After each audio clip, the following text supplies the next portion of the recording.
జకర్యా గ్రంథం 5వ అధ్యాయం. జకర్యా గ్రంథం 5వ అధ్యాయం మొదటి నుండి 4 వచనాలు చదువుకుందాం. జకర్యా గ్రంథం 5వ అధ్యాయం మొదటి నుండి 4 వచనాలు. నేను మరలా తేరి చూడగా ఎగిరిపోవు పుస్తకం ఒకటి నాకు కనబడింది. నీకేమి కనబడుచున్నదని అతడు నన్ను అడుగగా నేను 20 మూరల నిడివియు 10 మూరల వెడల్పును గల ఎగిరిపోవు పుస్తకం ఒకటి నాకు కనబడుచున్నదంటిని. అందుకతడు నాతో ఇట్లనెను, ఇది భూమి అంతటి మీదికి బయలు వెళ్ళు శాపమే. దానికి ఒక ప్రక్కను వ్రాసి ఉన్న దానిని బట్టి దొంగలి వారందరూ కొట్టివేయబడుదురు. రెండవ ప్రక్కను వ్రాసి ఉన్న దానిని బట్టి అప్రమాణికులందరూ కొట్టివేయబడుదురు. ఇదే సైన్యములకు అధిపతియగు యెహోవా వాక్కు. నేనే దాని బయలుదేరజేయుచున్నాను. అది దొంగల ఇండ్లలోను, నా నామం బట్టి అబద్ధ ప్రమాణము చేయు వారి ఇండ్లలోను ప్రవేశించి వారి ఇండ్లలో ఉండి వాటిని, వాటి దూలములను, రాళ్లను నాశనము చేయు. చదవబడిన ఈ లేఖనం కొరకై ప్రార్థన చేసి వాక్యాన్ని ధ్యానము చేద్దాము. ప్రతి ఒక్కరూ కూడా ప్రార్థనలో ఏకీభవించండి. జీవాధిపతి అయిన మా దేవ, కనికర సంపన్నుడా, కృపాసత్య సంపూర్ణుడా, ఈ మహాకృపను బట్టి, దయను బట్టి, మీరు ప్రేమించి చేసిన పుణ్యకార్యమును బట్టి మీకు స్తోత్రం. మమ్మను విడువక ఎడబాయక కృప చూపుచు మా పక్షంగా చేస్తున్న మేలులన్నింటిని బట్టి మిమ్మల్ని ఎంతో స్తుతిస్తున్నాం. చదవబడిన లేఖన భాగమును దీవించమని, మీ సహాయం మాకిమ్మని ప్రార్థిస్తున్నాం. 4 అధ్యాయాలు మీ మహిమార్థమై ధ్యానము చేయడానికి కృప చూపారు. 5వ అధ్యాయం ప్రారంభములో వ్రాయబడిన సంగతిని కొంత ధ్యానం చేయనట్లుండగా మీ ఆత్మ సహాయం మాకు అందించి మీరు మహిమ పొందుతారని వేడుకుంటూ మా ప్రభు అయిన యేసు క్రీస్తు అమూల్యమైన నామమున స్తోత్రము చెల్లించి స్తుతించి ప్రార్థించి మిక్కిలి వినయముగా బ్రతిమలాడి వేడుచూ ఉన్నాం మా పరమ తండ్రి. ఆమేన్. ప్రభునందు ప్రియులారా, మనము చదువుకున్న ఈ దైవ లేఖనములో ఈ అధ్యాయం అంతటిలో ముఖ్యంగా దేవుని తీర్పు అనేది మనకు కనబడుతుంది. ఈ అధ్యాయం అంతటిలో దేవుని తీర్పు అనేది మనకి స్పష్టంగా కనబడుతుంది. అయితే తీర్పు తీర్చేవాడు క్రీస్తే అనే సత్యం కూడా మనకు అర్థమవుతుంది. ఇందులో దాదాపు 11 వచనాలు వ్రాయబడ్డాయి. ఈ 11 వచనాలలో 1 నుండి 4 వచనాలు గ్రంథము. 1 నుండి 4 వచనాలు గ్రంథము. 5 నుండి 11 వచనాలు కొలతూము. 1 నుండి 4 వచనాలు గ్రంథము. 5 నుండి 11 వచనాలు కొలతూము. ఇందులో ఉపోద్ఘాతం ఏమంటే, ఈ అధ్యాయములో 2 తీర్పులను గూర్చి చూస్తాం. ఈ అధ్యాయంలో 2 తీర్పులను గూర్చి చూస్తాం. ఈ 2 తీర్పులు జకర్యా కాలానికి సంబంధించినవి. ఈ 2 తీర్పులు జకర్యా కాలానికి సంబంధించినవి. వాటిలో ప్రవచన రూపముగా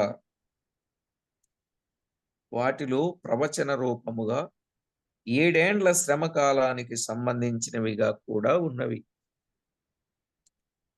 వాటిలో ప్రవచన రూపముగా 7 ఏండ్ల శ్రమ కాలానికి సంబంధించినవిగా కూడా ఉన్నవి. కాబట్టి ఈ గ్రంథములో వ్రాయబడిన సత్యాలను మనము గమనిద్దాం. 1 నుంచి 4 వచనాలు గ్రంథం. 4వ దర్శనము వలన మనము పాపము యొక్క మురికి నుండి శుభ్రము చేయవలనని నేర్చుకున్నాం. అయితే ఈ దర్శనమును విమోచనను అంగీకరించని అక్రమాస్తుల లేక అక్రమాస్తులు పొందు తీర్పును గూర్చి నేర్చుకోబోతున్నాం. 4వ దర్శనం వల్ల ఏం నేర్చుకున్నామండి? పాపము యొక్క మురికి నుండి శుభ్రముగా చేయబడవలెను అనేది నేర్చుకున్నాం. మరి ఈ దర్శనము విమోచనను అంగీకరించని అక్రమాస్తులు పొందు తీర్పును గూర్చి నేర్చుకుంటున్నాం.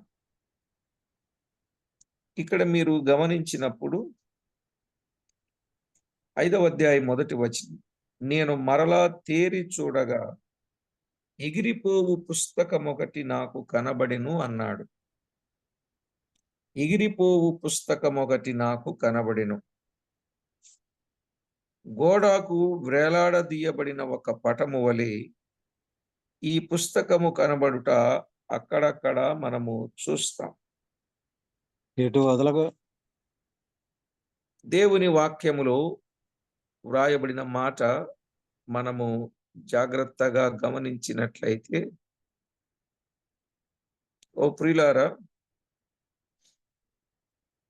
యెహెజ్కేలు గ్రంథం 2వ అధ్యాయం 9వ వచనం.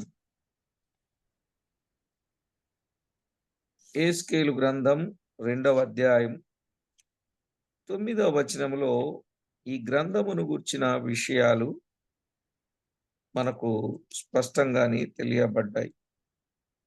2:9లో నేను చూచుచుండగా గ్రంథమును పట్టుకుని యొక్క చెయ్యి నా యొద్దకు చాపబడెను అన్నాడు. నేను చూచుచుండగా గ్రంథమును పట్టుకుని యొక్క చెయ్యి నా యొద్దకు చాపబడింది అన్నాడు. 3వ అధ్యాయం 3వ వచనం, యెహెజ్కేలు గ్రంథం 3వ అధ్యాయం 3వ వచనంలో, మరియు ఆయన నాతో ఇలాగ సెలవిచ్చెను, నరపుత్రుడా,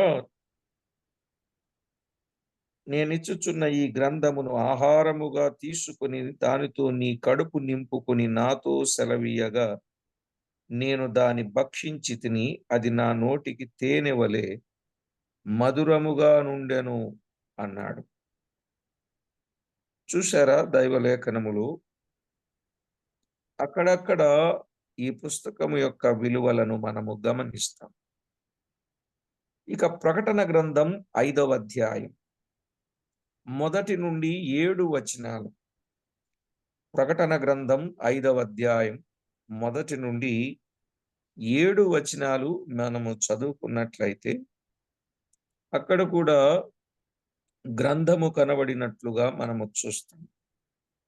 అలాగే 10వ అధ్యాయం 2వ వచనములోను, 10వ అధ్యాయం 2వ వచనములోను, అలాగే 10వ అధ్యాయం 8, 9 వచనాలు, 10వ అధ్యాయం 8, 9 వచనాలు పుస్తకము ఎక్కడ కనబడినా తీర్పునే సూచించుచూ ఉన్నట్లుగా చూస్తాం.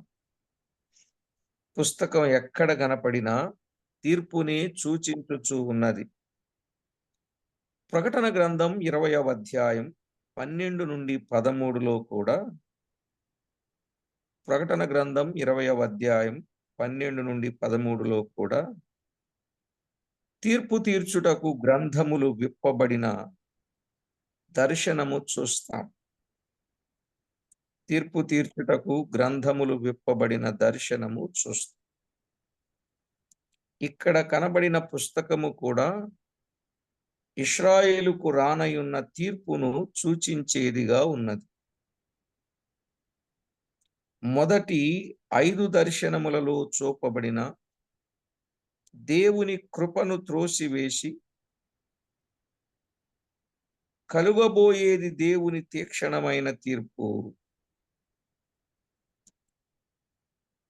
5 దర్శనములో చూపబడిన దేవుని కృపను ఎవరైనా త్రోసివేసినట్లయితే కలుగబోయేది దేవుని తీక్షణమైన తీర్పు అని చెప్పాడు.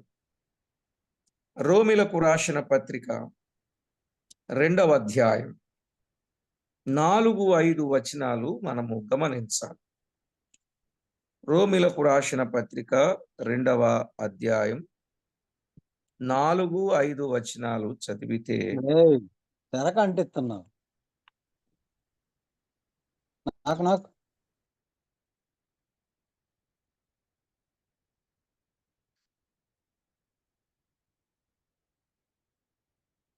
2వ అధ్యాయం 4-5 వచనాలు. లేదా దేవుని అనుగ్రహము మారు మనసు పొందుటకు నిన్ను ప్రేరేపించుచున్నదని ఎరుగక, ఆయన అనుగ్రహ ఐశ్వర్యమును, సహనమును, దీర్ఘశాంతమును తృణీకరించుదువా?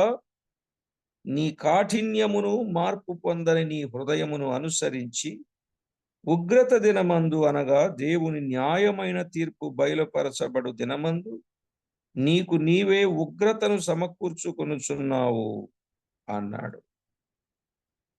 చూసారా? ఎవరైతే కృపను త్రోసివేస్తారో వారికి వారే ఉగ్రతను సమకూర్చుకొనుచున్నారు. కనుక తీర్పు రాకముందే కృపాకాలములోని క్రీస్తును అంగీకరించుటది ఎంతైనా ఆశీర్వాదం. యోహాను సువార్త 3వ అధ్యాయం 17-18 వచనాలు. యోహాను సువార్త 3వ అధ్యాయం 17-18 వచనాలు. యోహాను సువార్త 5:24. కనుక ప్రభు అయిన యేసునందు విశ్వాసం ఉంచాలి, నిత్య జీవమును పొందాలి. నా మాట విని నన్ను పంపిన వాని యందు విశ్వాసం ఉంచువాడు నిత్య జీవము గలవాడు, అంత్యదినమున నేను వానిని లేపుతానని చెప్పాడు. కాబట్టి ఈ పుస్తకమును గూర్చిన విషయాలు చాలా తేటగా వ్రాయబడినట్లు మనము చూస్తాం. జకర్యా గ్రంథం 5వ అధ్యాయానికి రండి. మరలా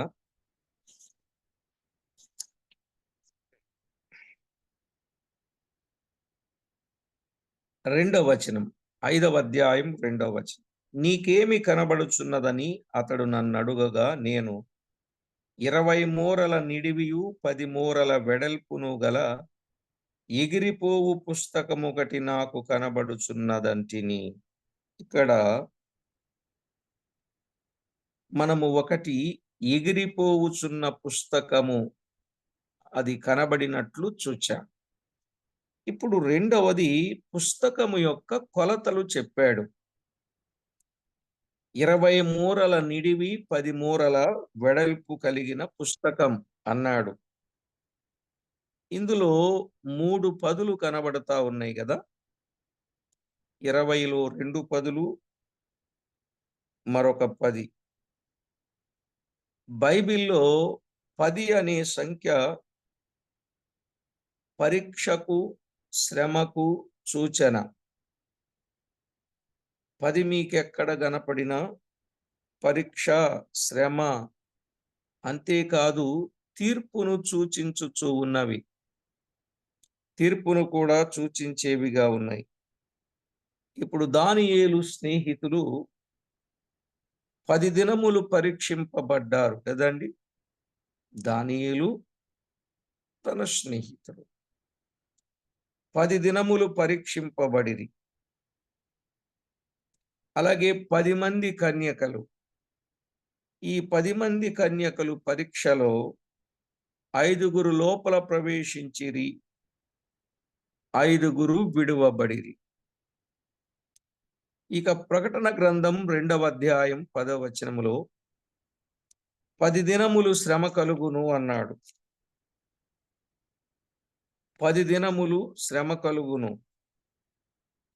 ఈ 10 దినముల శ్రమ కలుగును అంటే శ్రమల కాలములో 10 మంది రాజులు క్రీస్తు విరోధితో ఏకీభవించి దేవుని తీర్పుకు గురి అగుదురు అనే సత్యం మనం అర్థం చేసుకోవాలి. 10 దినముల శ్రమ కలుగును అంటే శ్రమల కాలములో 10 మంది రాజులు ఎవరితో? క్రీస్తు విరోధితో ఏకీభవించి దేవుని తీర్పుకు గురి అవుతారు. ఇది జాగ్రత్తగా మీరు గుర్తుపెట్టుకోండి. ప్రకటన గ్రంథం 17వ అధ్యాయం 12 నుండి 14 వచనాలు. 17, 12 నుండి 14, అలాగే 19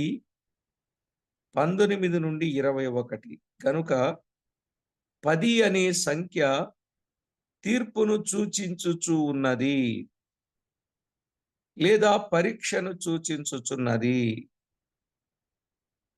అర్థమైందండి? లేదా శ్రమను సూచించుచు ఉన్నది. ఇక మూడవ వచనం. అందుకతడు నాతో ఇట్లనెను, ఇది భూమి అంతటి మీదికి బయలు వెళ్ళు శాపమే. దానికి ఒక ప్రక్కన వ్రాసి ఉన్న దానిని బట్టి దొంగిలు వారందరూ కొట్టివేయబడుదురు. రెండవ ప్రక్కన వ్రాసి ఉన్న దానిని బట్టి అప్రమాణికులందరూ కొట్టివేయబడుదురు అన్నాడు. ఇక్కడ మూడవది లోకమంతటి మీదికి బయలు వెళ్ళు శాపం. లోకమంతటి మీదికి శాపము బయలుదేరబోతా ఉంది. అవిధేయులైన వారికి కలుగబోవు శాపమును గురించి మాట్లాడుతూ ఉన్నాడు. ఎవరైతే అవిధేయులైన వారుగా ఉంటారో వారి మీదికి వచ్చే శాపం. ద్వితీయోపదేశకాండం 29వ అధ్యాయం 17 నుండి 21. ద్వితీయోపదేశకాండం 29వ అధ్యాయం 17 నుండి 21, అలాగే యెహెజ్కేలు గ్రంథం 2వ అధ్యాయం 9, 10 వచనాలు. యెహెజ్కేలు గ్రంథం 2, 9, 10 వచనాలు. మారు మనసు పొందని వారికి, దేవుని తట్టు తిరగని వారికి కలుగబోవు శాపమును గూర్చి ఇందులో వివరించబడింది. మారు మనసు పొందని వారికి, అలాగే దేవుని తట్టు తిరగని వారికి కలుగబోవు శాపాన్ని గూర్చి వ్రాయబడింది. లోకమంతటి మీదికి బయలు వెళ్ళు శాపము అంటే అది 7 ఏండ్ల శ్రమ. లోకమంతటికి బయలు వెళ్ళు శాపము అంటే అది 7 ఏండ్ల శ్రమ. 7 ఏండ్ల శ్రమ.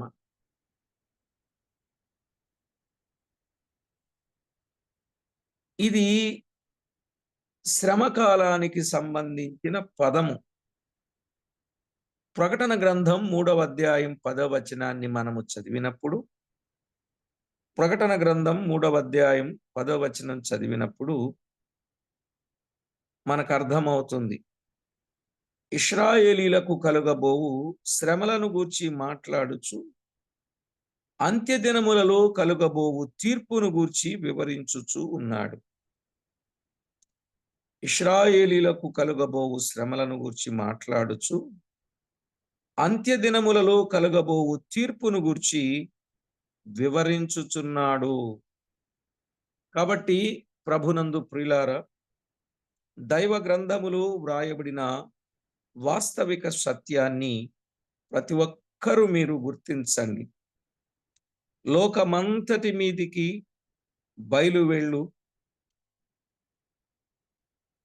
శాపం. ఇక నాలుగవది 4వ వచనం.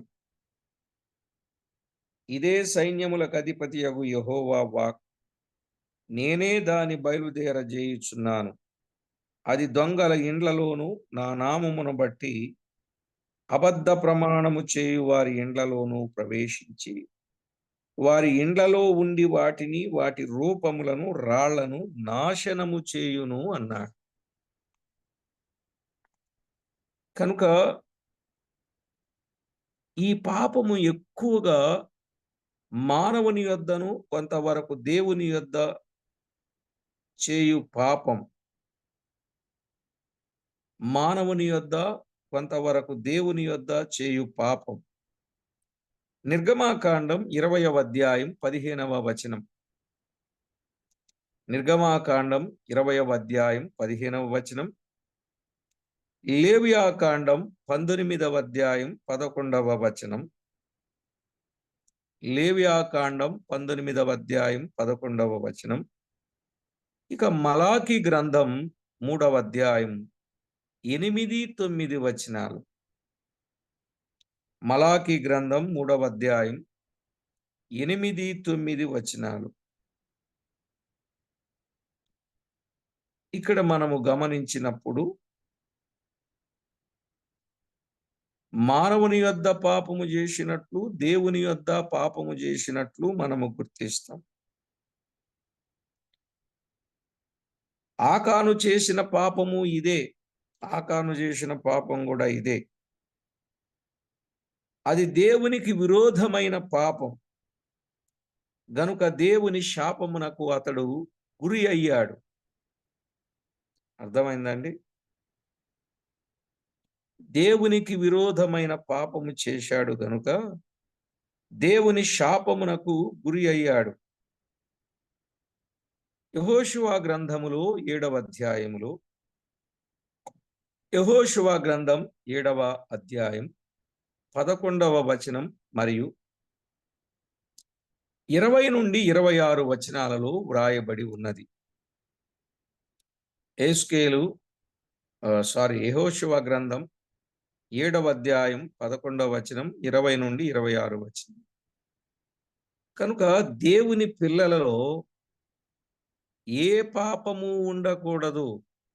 దేవుని పిల్లలలో ఏ పాపము ఉండకూడదు. అలనాడు ఇశ్రాయేలీయులలో పాపము ఉండుటను బట్టి శాపము వచ్చునని.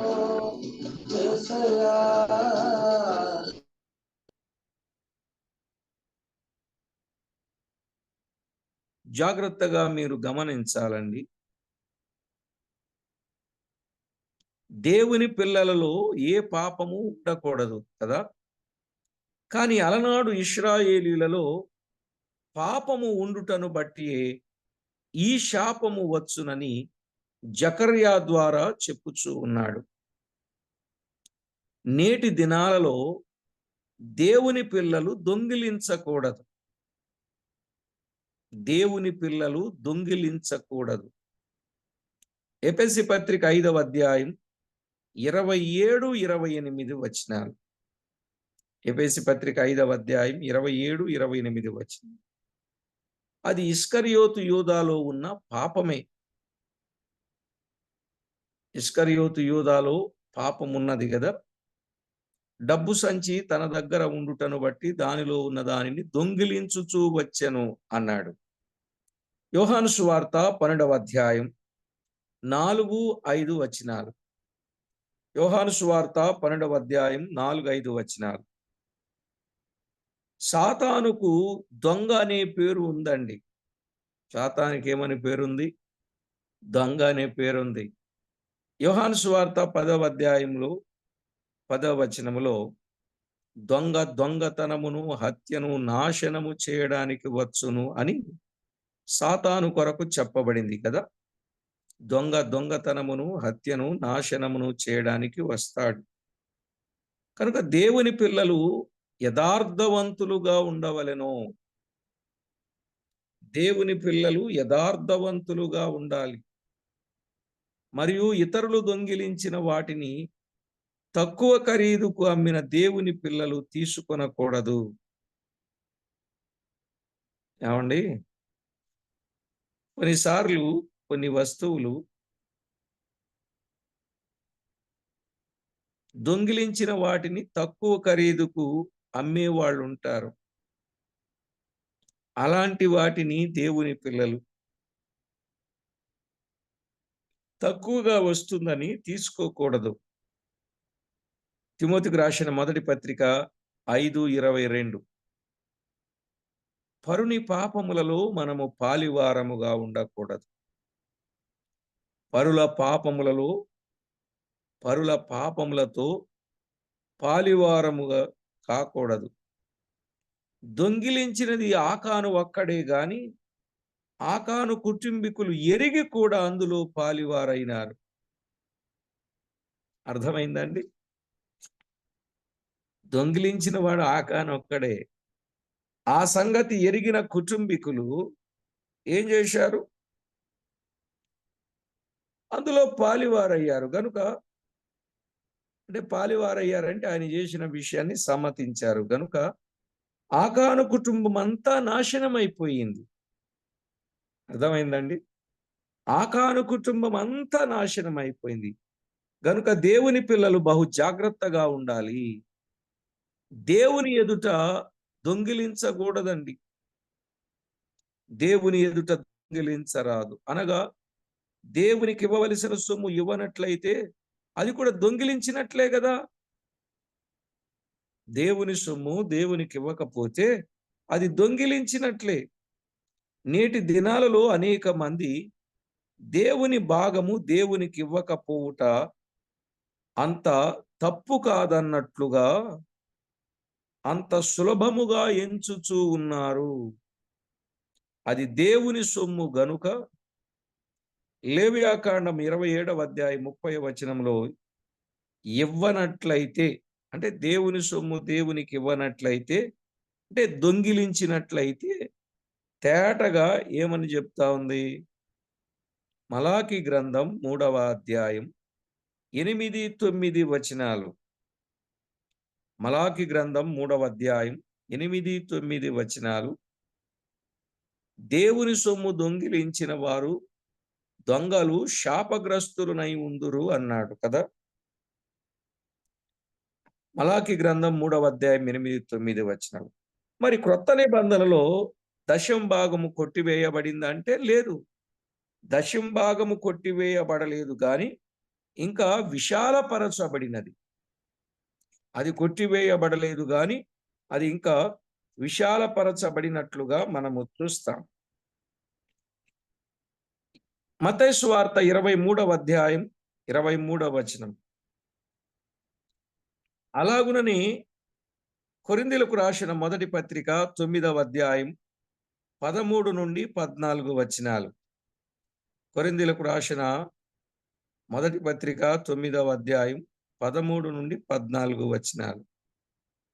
అలాగునని అనగా సంఖ్యాకాండం 18వ అధ్యాయం 21 నుండి 24లో నున్నట్లు భావం.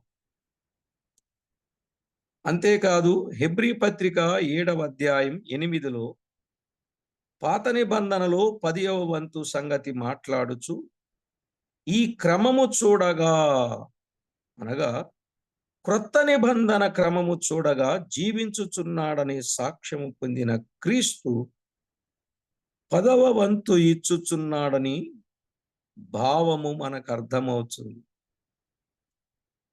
హెబ్రీ పత్రిక 7వ అధ్యాయం 8వ వచనములో పాత నిబంధనలో 10వ వంతు సంగతి మాట్లాడుతా ఉన్నాడు ఇక్కడ. ఈ క్రమము చూచినప్పుడు మనకేమర్థమైంది? క్రొత్త నిబంధన క్రమము చూడగా జీవించుచున్నాడని సాక్ష్యము పొందిన క్రీస్తు 10వ వంతు ఇచ్చుచున్నాడనే భావం.